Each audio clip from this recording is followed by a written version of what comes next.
गोटे जंगल गोटे बुढ़ा बाघ रहुथिला। बाघर आउ आग परी बल नथिला।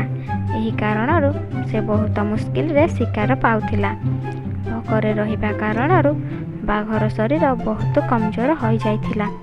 गोटे दिन से ता भोक मेंटेइबा पाई शिकार खोजिबाको बाहरिला, किंतु दिन सारा बुलिबा परे भी ताकू कौनसी शिकार मिलिला नहीं।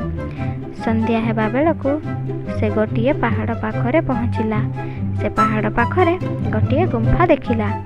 बाघ गुंफा भीतर को यह भाभी चाहिला, एटी कौनसी ना कौनसी पशु रहुथिबे, किंतु ताकू बाहरु केही देखागले नहीं। बाघ धीरे धीरे गुंफा भीतर को पशिला। बाघ चारिआडे नजर पकई देखिला, हेले केही कुआडे नथिले। बाघ बुझिनेला जे गुंफारे रहुथिबा पशु बाहर को जाइछि। बाघ भोकिला थिला, दिन सारा बुली बुली थकी जाइथिला।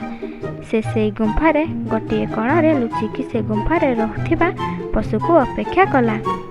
से गुंफाटी एक ठेकुआर थिला।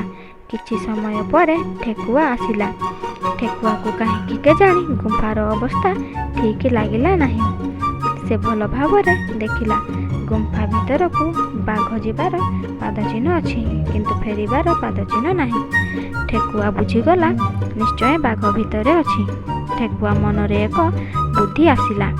से बड़ पार्टी रे कहिला, मु जेबे मो गुंफा को आसे मो गुंफा मते स्वागत करे, हेले आज कौन गुंफा मते स्वागत करबनी। एहा बाघ गुंफारे थाई शुणुथिला।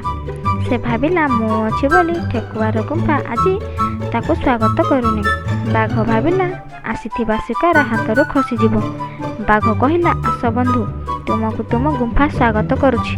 ठेकुआ बाघर पाटी शुणी दौड़ी पळेइला। बाघ भितर थाई किछि समय अपेक्षा पर जानी पारिला ठेकुआ आउ नाही। बाहर को आसी से निजको बहुत धिकार कला। कहिला, मु एडे मूर्ख, एबे से मन दुखरे फेरिला। मो कहानीटी सरला। पिले माने आमे एई कहानीरू एहा शिखिले जे बुद्धि बଳରେ ସବୁ ବିପଦରୁ ରକ୍ଷା ମିଳିପାରେ।